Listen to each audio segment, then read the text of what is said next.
We are starting chapter 3. We're about, 50 or 60 pages into this book.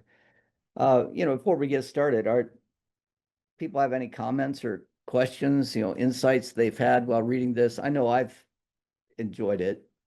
I hope I'm not the only one. Uh, but anybody have any comments? Will's giving a thumbs up, silent thumbs up. So, uh, as I said before, I think what Fredrickson may have done in this, as maybe taught a number of semester-long seminars on these various topics, and then just kind of brought them all into a book. Um, Not that the book seems disjointed or anything, but you could teach a whole class on each of these topics, and she would certainly have the expertise to do this. The reason I like what we're doing is because if there's any kind of blind spot or lacuna in my reading, it is in this period with some of the early church fathers. They're kind of obtuse, of course. In graduate school, we all had to read Augustine, but people like Justin Martyr and Irenaeus. Well, we read a little Irenaeus, but some of the names that you'll never hear in a church service, that's for darn sure. But so important for the early development in the church, Irenaeus especially.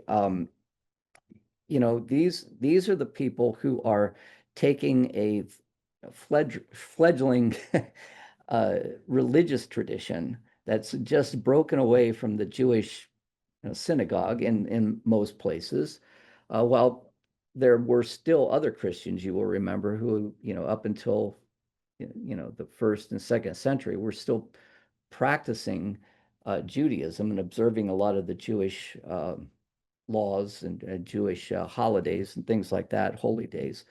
But by the first century, by the end of the first century, we're starting to see something emerging that isn't just, that really has a lot of Gentile qualities to it, not least of which of those qualities are Gentile Christians. Remember what's happening at this time and what Paul is doing. We've studied elsewhere that there were uh, so-called righteous believers. These were Gentiles who were going into synagogues, attracted by the ethical standards that they saw in Jews. These were people who married one wife, had what we might call family values, had a very disciplined spirituality, and that was attractive to many of the Gentiles. And the Jews were happy to welcome them in. Of course, didn't become full members of the synagogue, but they were seen as the righteous Gentiles. Uh, and was these people, this group of people, that Paul especially appealed to, because whereas the Jewish synagogue would not allow them to be full, they were kind of second class citizens. With the advent of Paul's message, uh, these Gentile Christians were hearing that they could become part of this Jewish tradition through becoming baptized into the body of Christ without becoming circumcised. All of the ethical categories, all of the ethical uh, aspects of the Jewish tradition were still there, but it was this new paradigm that did not require some of the very, uh, well, not exactly very attractive ritualistic practices that would have made them fully Jewish. This is going to have special ramifications for what we're going to talk about here, because at least in my reading of this text, I've come to realize what was happening with the so-called persecutions. I, have fallen victim, or that's not the right word really, but I've been taken in by some of the, traditional understandings of the early church.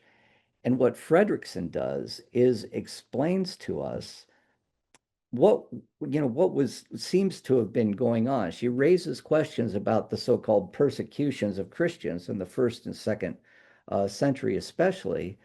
that really don't have good historical answers. And then the traditions that we've come to know cannot really be uh, corroborated by historical research. So it's a really interesting chapter to me. And so just to give us a reminder here of what the whole thesis is, the beginning of the chapter, I read this last time, but we'll do it again. Ancient people did not distinguish between religion and politics. And we know how difficult that is. The well-being of cities and of the empire was thought to rely on good relations between heaven and earth. Good relations meant proper observance of pious rituals. By opting out of traditional Mediterranean observances, Gentile Christians, and here I want you to hear, or please hear, those righteous believers that Paul appealed to in the synagogues, Gentile Christians, those who were actually, Fredrickson even says that, Paul was kind of preaching a Jewishness for Gentiles. And so Gentile Christians sometimes drew down upon themselves the negative attention of their pagan neighbors, of Roman magistrates, and eventually Roman emperors. Some were persecuted to the point of death. The memory of these persecutions was greatly magnified in the period after Constantine, when the ideology of martyrdom became an essential component of Christian identity. Um, so, any comments about that or questions? Well, the first section of this chapter is called Celestial Diplomacy, and it's an overview of a lot of the cultic activities of Rome. And it is true what Fredrickson says, that there are a variety of rituals that are happening in Rome. You have, of course, the state rituals of offering your tribute to the emperor. But remember, in an empire that has a number of local gods, particularly thinking about on the Greek, in the Greek Isles and the Greek Peninsula, where some of the Greek gods are still being worshipped. Uh, the question becomes, how many of these pagan rituals should we allow into to the empire? And there was a kind of suspicion of these on the one hand, but at a kind of xenophobia and a very limited openness. But on the other hand, there were, for example, Romans who were trying to incorporate some of these pagan aspects into, kind of the official religion of the empire. I'm thinking especially about the Sibylline oracles.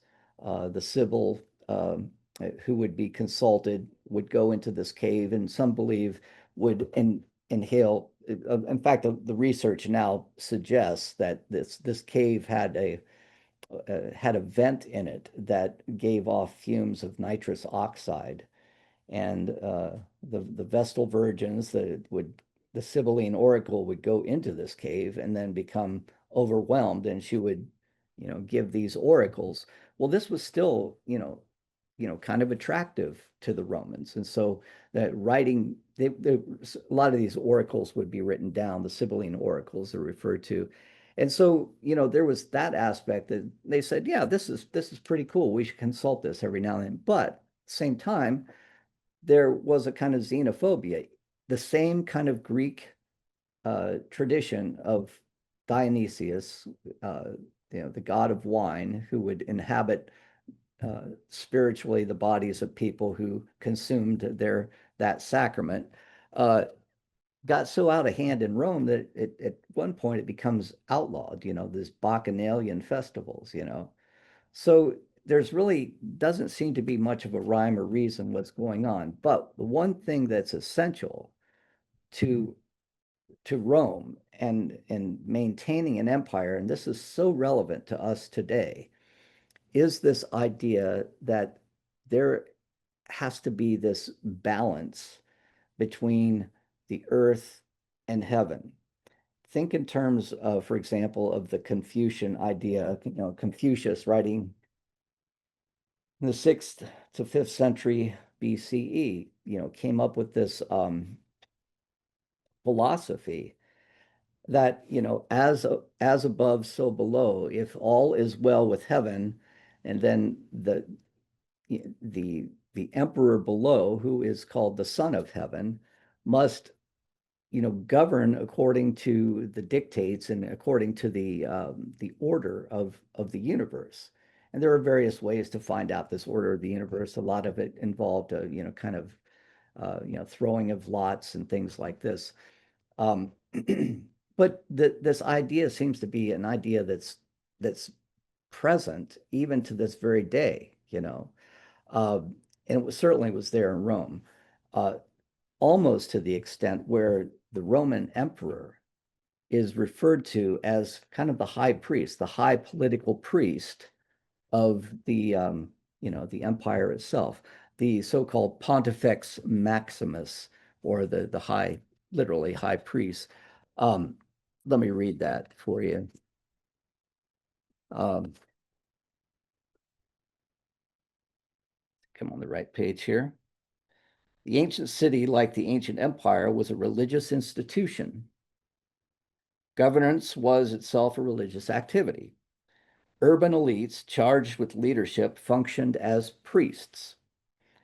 The emperor himself, charged with responsibility of overseeing proper Roman cult, was the Pontifex Maximus, the empire's great priest. Public safety, indeed public order, depended on heaven's goodwill. So Romans took this very seriously, especially, Roman governors took this very seriously. Obey the rituals and all will go well with the empire itself. Well, this is the context into which Paul enters the scene. And now we move over to this next section of Fredrickson's book, this so-called pre-Christian Christian persecutions. We know the story of Paul, Saul, who in Acts chapter 7 and following, I think it's Acts either 7 or 8, somewhere around there, uh, catches wind of this new movement in Jerusalem and is present at the stoning of Stephen. Stephen, who is, ultimately telling, Jewish religious leaders that they killed their own Messiah. And Paul holds the cloaks while they stone Stephen. And then he becomes absolutely incensed with drawing out Christians. And he gets a so-called I guess an indictment, or it wouldn't be an indictment. He gets, some sort of official agreement from the high priest in Jerusalem to go talk to the high priest in Damascus, or one of the religious priests in Damascus, to warn them about Christians, these followers of Jesus. And he's absolutely bent on persecuting these followers. And then, of course, on the road to Damascus, he has this experience. He's blinded and he's taken in, and eventually becomes, as we know, uh, the apostle to the Gentiles, as he's referred to.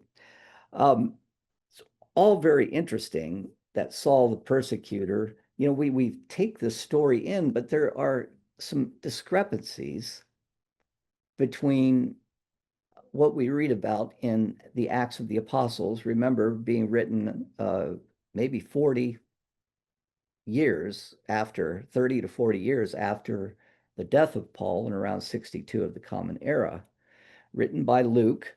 Uh, and Luke takes what are known as kind of some novelistic liberties. It's Luke's story of Paul, who is thrown from his horse, sees the light, and has his conversion. And that story is told 3 times, and with all different, aspects to the story, some not exactly aligning with others. But that story is told 3 times in the gospel, in the Acts of the Apostles, written by Luke. And this is where we get the idea that it was in Jerusalem that Paul gets that, being known then as Saul gets this call to go and persecute. But when we read his letters, Paul is saying, he began his persecutions in Damascus. And so there's not really quite sure where these persecutions began. But what Fredrickson wants to make sure we get is that from the very beginning, Christians were being persecuted. That's how the story goes. You know, I want to read what she says about these novelistic uh, liberties that Luke takes. Acts takes novelistic liberties. I'm at the bottom of page 63. First, as a matter of historical fact, Jerusalem's high priest at no point had any authority over diaspora Jews. So for, Paul to get permission to go to Damascus, and perform whatever tasks he was going to perform there, it doesn't match up with what we know about Jewish governance. Second, Acts depicts Paul in Jerusalem as still breathing threats and murder against the disciples of the Lord. This fanaticism dramatizes his impending change of heart. But Paul, in his own letter, presents himself as already in Damascus when he persecutes the assembly. So, discrepancy there. And he's already in Damascus when he receives his call. He's in Damascus when he receives it. Finally, Paul nowhere mentions imprisoning anyone, much less murdering them, right? In his letters, he does not mention this. What then does he mean by persecute? Perhaps the same thing that he complains about receiving, disciplinary lashing by synagogue authorities up to the permitted maximum of 39 blows. And Paul makes a reference to this in 2 Corinthians 11, verse 24. So the persecution of murdering Christians, on the model of Stephen, seems to be a fabrication, a novelistic liberty, as Fredrickson calls it. But what was the real story? Well, Paul, we know himself talks about being persecuted. He's persecuted by the magistrates. He creates a lot of uh, a lot of dissension in the synagogue. And the synagogue's leaders go to the magistrates, and the magistrates consider it enough of a threat that they give him 30 lashes, or they, in some cases, throw him in prison. This is Rembrandt's. We know Paul was in prison when he wrote his letter to the Philippians. So, what was Paul doing that would cause him to be persecuted, irrespective of the so-called persecution that may or may not have been happening among the early Christians in Jerusalem and elsewhere? What was Paul doing? And this is the place that Fredrickson makes such a, I was very, very enlightened by this, and it seems minor.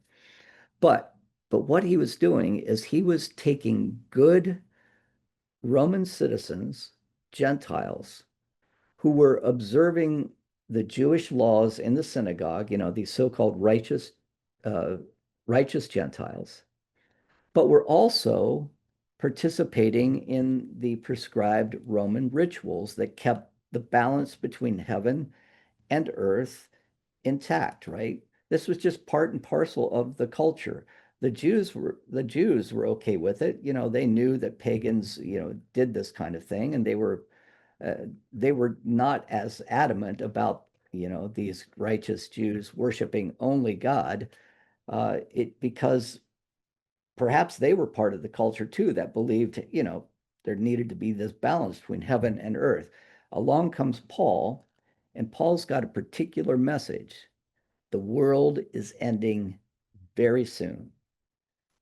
Any of this idolatrous,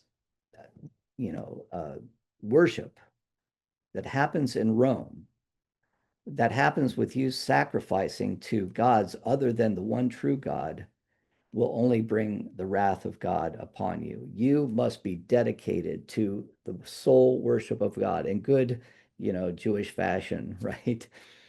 And this was the problem, is what Paul was telling Gentile Christians to do. That becomes, the real problem. Uh, because he was really upsetting not so much the life of the synagogue, but the civic harmony that was maintained by these so-called rituals. And Paul was convinced, look, the world is ending soon. We don't have time for this. This is idolatrous. Do not do it. And that's where the source of the problem comes in. No wonder Paul was being thrown in jail. No wonder Paul was being lashed by the magistrates. He was less a threat to the Jewish synagogue than he was to, uh, the harmony of the local magistrates that established through their rituals. So, not to say he wasn't a threat to the synagogue, he had his own problems there too. But my previous understanding would have been that Paul was upsetting the Jewish leaders in the synagogues almost exclusively. The Romans didn't care about it. What Fredrickson is saying is that no, it's opposite.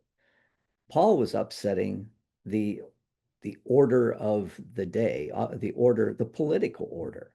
He was a threat to that. And because Jews were part of that political order, they were given special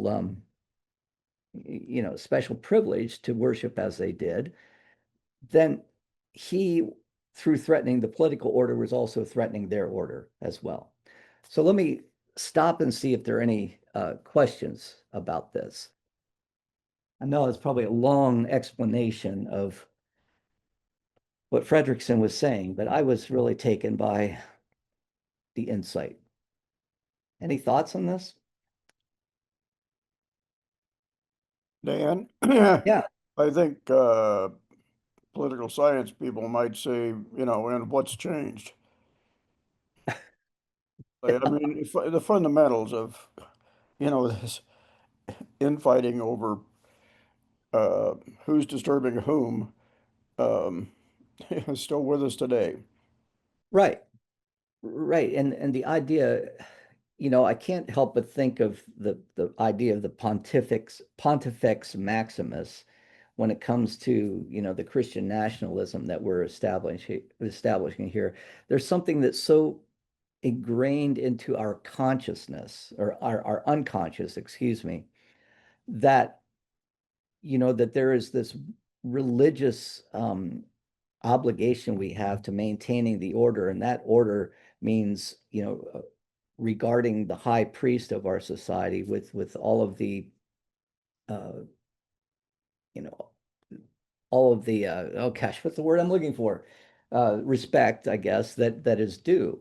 I mean, we certainly see this in civil religion writ large now in this particular situation, almost to the point where the Pontifex Maximus and our current Pontifex Maximus is a Maximus indeed, but I don't know about he's Maximus in a lot of things. But but leaders can tap into this aspect of the human unconscious that goes all the way back. I think it's first, well, we find it in the Upanishads and we find it, but really Confucius is the one I think who gives it its explanation, uh, so but still present today in 2025. Do you want to say anything more about that, Denny? That'll do for me. Yeah. Yeah. Yeah, we should probably stay at this point away from the political discussions, but we know about Paul's apocalypticism, right? We know fairly well, especially when we read First Corinthians. In fact, I pulled it out here. Let me read it for you. Um, Starting around chapter or verse 20 of chapter 15. This is in the context of the discussion of the resurrection, which concludes Paul's letter to the Corinthians, really. But in fact, Christ has been raised from the dead, the first fruits of those who have died. For since death came through a human being, the resurrection of the dead has come through a human being. For as all die in Adam, so all will be made alive in Christ. Classic theology here. but each in his own order, Christ the first fruits, then at his coming, those who belong to Christ, then comes the end when he hands over the kingdom of God the Father after he has destroyed every ruler and every authority and power. Here we have Paul's classic principalities and power, right? Christ is coming to destroy every ruler. You don't want to be on the wrong side of that coming. For he must reign until he has put all his enemies under his feet. The last enemy to be destroyed is death. For God has put all things in subjection under his feet. But when it says all things are put in subjection, it is plain that this does not include the one who puts all things in subjection under him, meaning Christ in this case. Uh, when all things are subjected to him, then the Son himself will also be subjected to the one who put all things in subjection. This classic Paul talking in circles, right? But I mean, this is an example, and it's the example that Fredrickson gives of Paul's expectation of imminent return. And if we look, about 8 chapters earlier in First Corinthians, he's telling people not to get married, right? I mean, it's okay if you're married now, but if it were up to me, I would say don't get married, because then you put all your money and time and effort into preaching the word, because Christ is coming soon. So you can see how Paul is upsetting the social order, right? And think about the emphasis now on marriage that we find in many evangelical Christians, right? I was reading just the other day that some part of the big beautiful bill will allow doctors to deny services to people that are single, not married, or LGBTQ people. I may be wrong on this. You never know what you're reading about, but I've heard it enough or read about it enough that it's a possibility, right? As if, not being married is, a threat to the world order, and their threat to the political order. Well, in comes Paul and says, yeah, don't get married, very similarly. And don't worship, don't participate in these religious rituals. That's part of the Romans. Those are part of the rulers that are going to get destroyed. Well, you can understand why they strung up Paul. Any further comments about that? Well, then I've had a good time the last week, kind of reminding myself of some of the literature of martyrdom. We kind of know what the received narrative is, because we hear it so much that early Christians in the midst of this pagan empire wanting to worship God, but being forced to proclaim the emperor as God, this idea that the emperor alone should have worship, and you should pay the emperor his tribute. And of course, we've got Christians who refuse to do this. And so they're rounded up and they are thrown to the lions. And in the midst of this martyrdom, as they're being torn to pieces by the lions, there are many who witness. This is where the word martyr comes from. They're witnesses, right? This is witnessing to the faith of these people who are getting thrown to the lions. They will not compromise. But in the midst of their being torn to pieces by the lions, or whatever type of atrocity they're experiencing, there are many who are converted by so we have this really triumphal narrative, and these start to be perpetuated, I guess. Interestingly enough, I use that term. They start to be written and told among the members of the church around the beginning of, well, the second century. But they have their origin, source of origin elsewhere, right? Which is really interesting here. But for example, and you can read these. And PBS has a document. I was thinking about reading. It's a great big long story, but it's called the Acts of the Martyrs. And if you go to pbs.org, if you type in Acts of the Martyrs, pbs.org, it will come up and it will tell you all of these great stories that have a rhetorical focus to them. They're not history. And as you begin to read them, you can pretty much tell that they're not trying to tell history. But there is another aspect to this. Uh, for example, the story of Perpetua and Felicity. Perpetua is a noble woman about the age of 22. She had just given birth to a child. She had a slave woman by the name of Felicity. And it came to the attention of the Emperor Septimus Severus. This would have been around 202 of the Common Era, that she was a Christian and she would not denounce her Christianity. And so she was, as you might expect, taken to the lions, and there's a whole list of beasts that she has to encounter. And of course, she prevails in all of this, eaten by a bear, attacked by a bear, attacked by, oh, what else? By a leopard, eaten by a leopard, for example. Uh, but in the midst of this, she survives and, will not renounce her faith. The same with Felicity until finally, she is killed. Well, these stories are told again and again and again. But Fredrickson, being the historian that she is, asks the question, what's going on here, right? Uh, these stories are certainly, part of the early church, but can we really corroborate this by, historical research, by objective historical documents?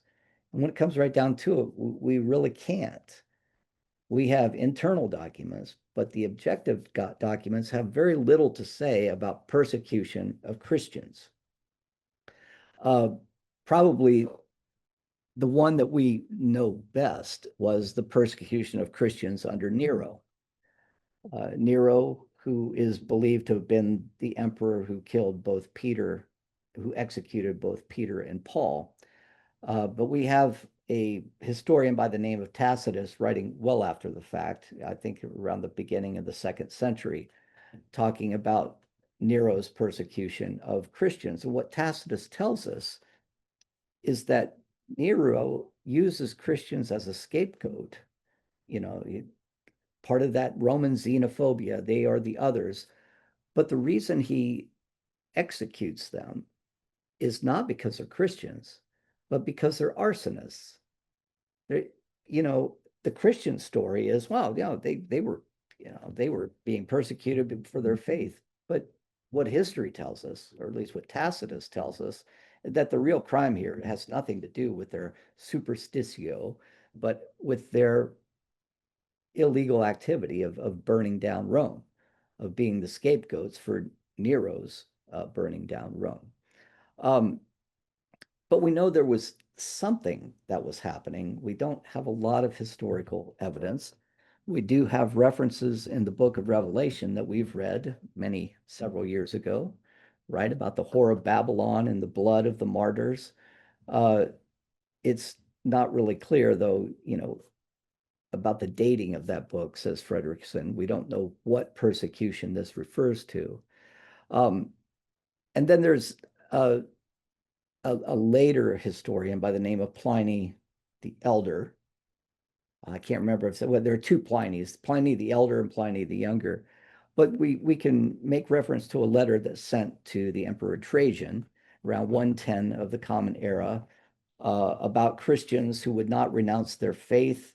They were under suspicion of having, secret crimes that they wouldn't renounce their faith, and he had them executed. They were not Roman citizens. Actually, one of them was a Roman citizen, and Pliny had him sent to Rome, to meet his punishment. But two were not Roman citizens, were Christians. They were summarily executed. Early on, this is about all we have. We don't have a whole lot. Um, and this appears to be, consistent with the kind of accusations that come with stereotyping the other that are part and parcel of a major majority society against a minority society. I wanted to read that from Fredrickson. Let me see. Page 69. Oh, there were a lot of accusations that were going on. We've heard about these as well. That Christians were being accused of cannibalism. These people eat the body of Christ. They're being accused of incest. Brother, call each other brother and sister, and various types of uh, fears that people would place upon the other to try to give them a sense of their own self-identity. We saw this very clearly in the 2024 election in Springfield, Ohio, right? We had Haitians there who were stealing people's cats and dogs and eating them. And what a completely improbable thing.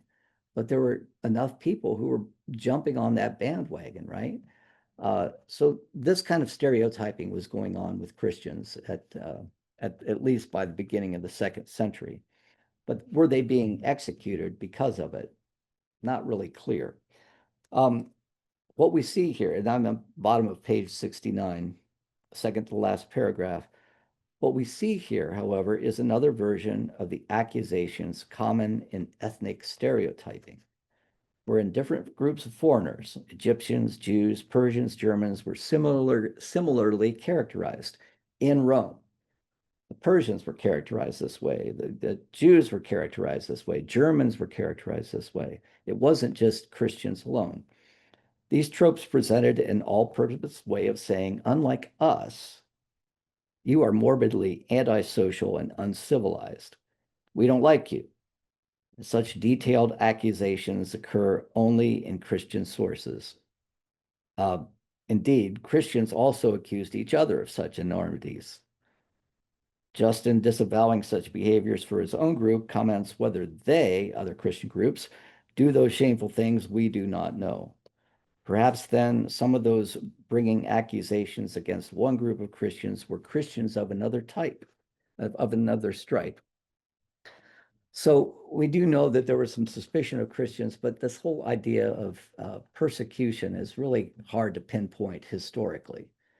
But we have all the references, right? We have all of the literature that goes with, we have what's called martyrology, the whole martyr story of the martyrs. Where did this come from? And this is where I think Fredrickson's is very helpful. Let me stop there and see if I can if anybody has anything they'd like to offer.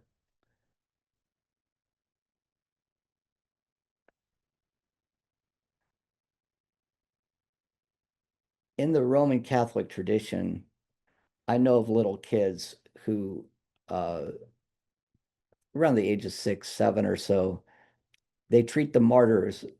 They collect all the little martyrs medals, right? The amulets, I guess. Uh, and the martyrs for them, they're taught they're almost like superheroes. Instead of Batman or Spider-Man or everything, they collect these little martyr cards. They're like little playing cards, really. And they know all the stories. So this is obviously still today part of the Roman Catholic uh, educational process. Clearly later on in life they kind of grow out of it, but at one point in their life, they are these kids are seeing these superhuman qualities of these martyrs, these stories that are told. Um, Fredrickson says whether or not these things happened, whether or not the martyrdoms actually happened, we have to recognize this as a form of discourse, a form of discourse that actually has its model in earlier Jewish literature.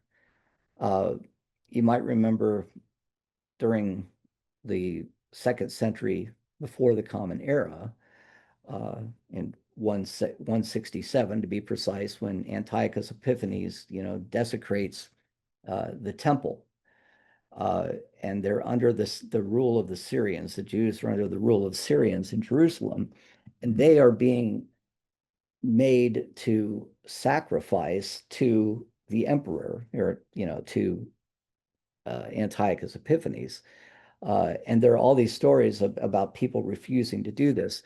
Now, if you know about Maccabees, it is a history that's written about this period of time, a period that we observe when Jews observe Hanukkah, right? The lights that burn for 8 days.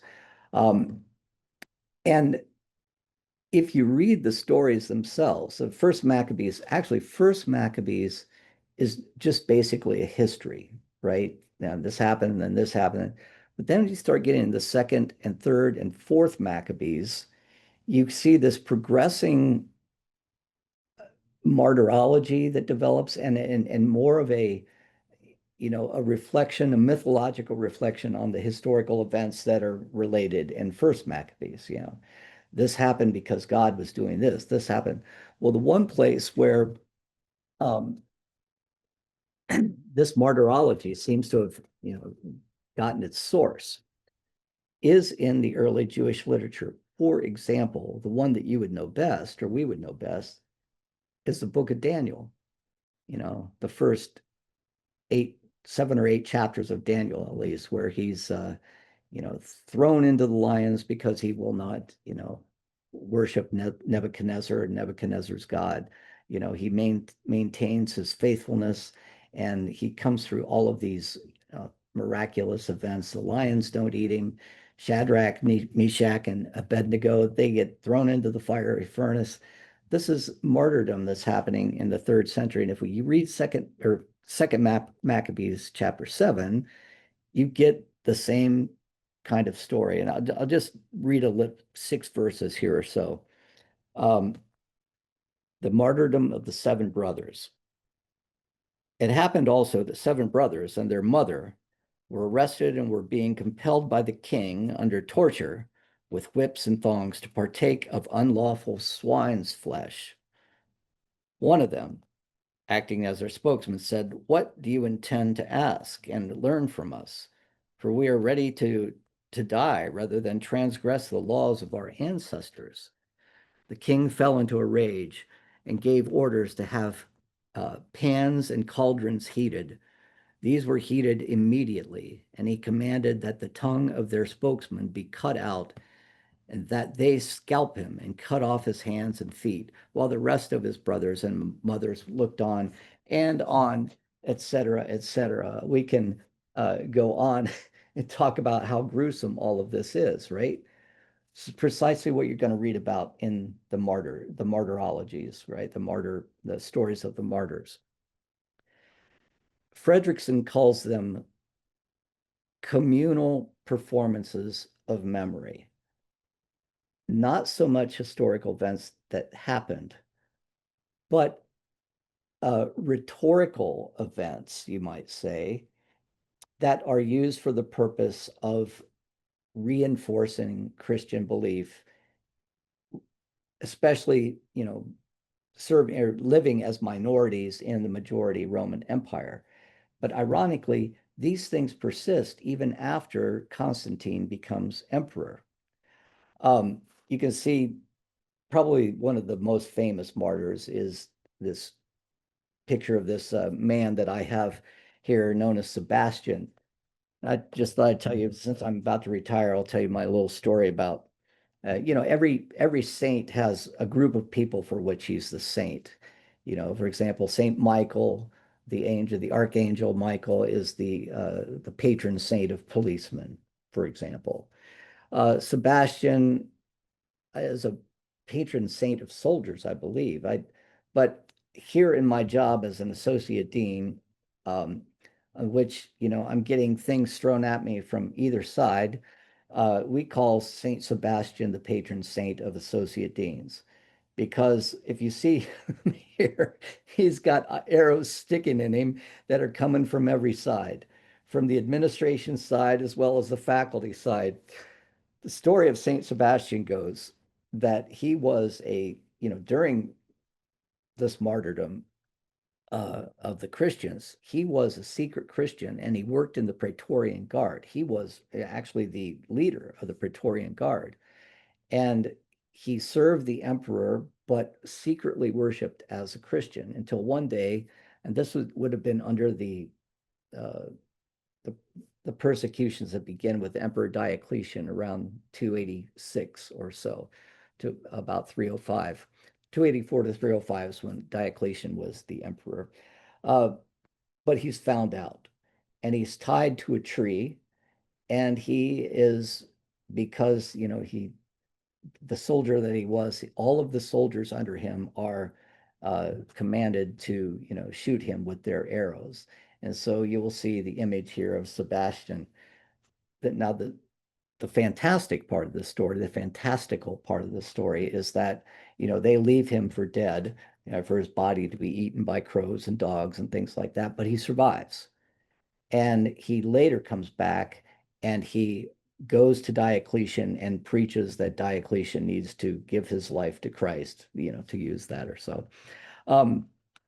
These stories are told as examples for, according to Fredrickson, these stories are told not because they're historical events, but because they are examples given to Christians in their minority communities, with especially prior to Constantine, that persecution, to inform them and to assure them that persecution is a quintessentially Christian experience.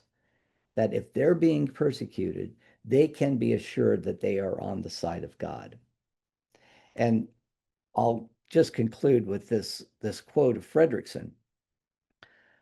Martyr acts, the acts of martyrs as literatures, were communal performances of memory.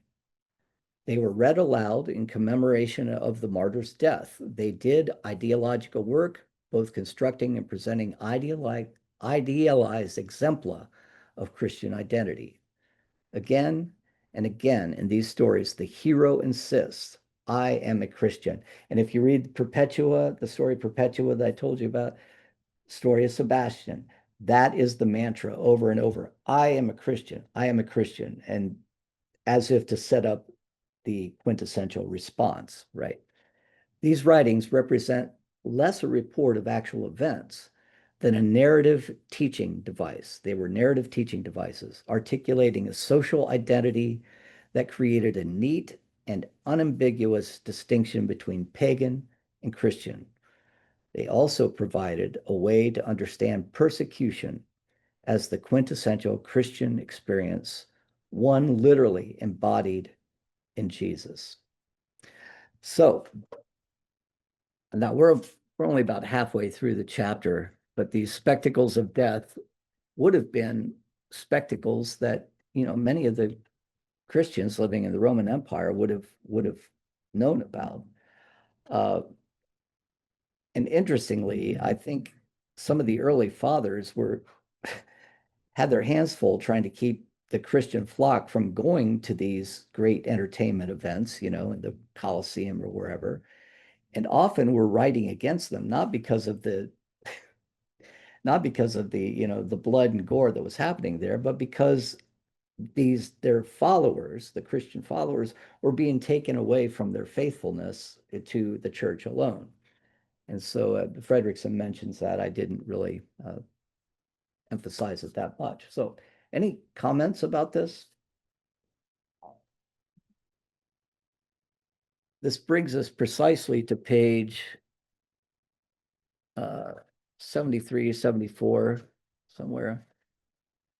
73 in the book. And so, any thoughts before we move on? Matt? Dan, Yeah.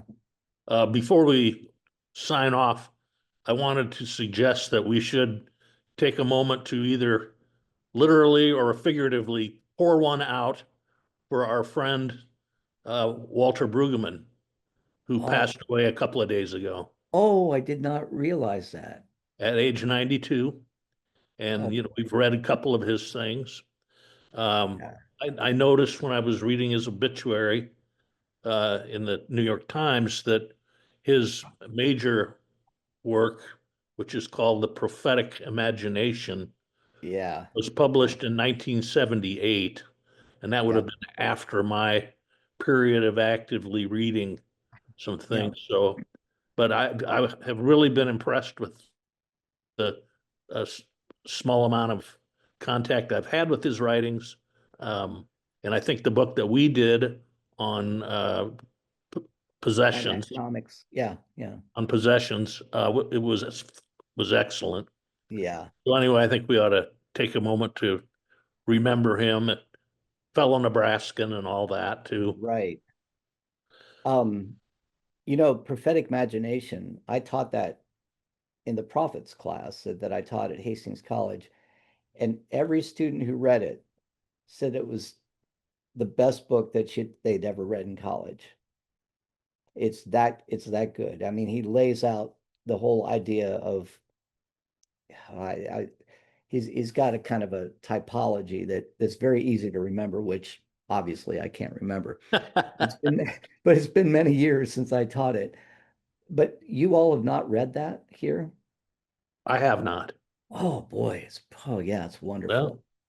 Well, up next, maybe. yeah, maybe it was after my time. I don't know how I missed it. And Yeah, it'll be on my list. I'm gonna order it, but I've got 3 or 4 others that I need to get to as well. But yeah, yeah. It's a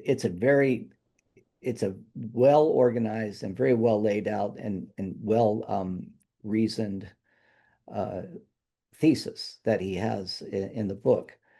That would have been during the Carter administration that was being written, but it's still, 50 years ago, almost 50 years ago, still relevant to us today. So, Mac, yes, sir. the title again? The Prophetic Imagination. It was published in 1978, and that during that period of time, I would have been wasting my time reading law. yeah. Well, thank you for reminding me of that. I know I have that in my library someplace, all, notes and everything scribbled in the margins. And so, uh, those are the kind of books to hold on to. By the way, I'm having a uh, communal book giveaway. I've got probably over 1,000 books, if not more, that I'm just never going to use, again. And I'm calling all my religion friends in town, and mostly pastors, and saying I'm going to bring 3 boxes of books every week down to First Street Brewery. You go pick your way through them. You can have whatever you want. So, you just reach this place where, you look at the books and say, I don't want to lug those around. I don't, at some point I'm gonna have to move out of this house. All these things are so heavy, physically and metaphysically. You know what I mean? Yeah. So anyway, getting rid of the tools. So, well, I am going to bid you all adieu. I don't remember how many more chapters. We've got about 10, 14, 15, 16 pages left in this. So we will probably, the next one's on apocalypticism too, and that'll be great. So, we'll just pick up again next week where we left off. We got to about page 73. And so I hope to see you next week. And until then, try to enjoy your weekend. It's going to be hot, hot, hot. So talk to you later.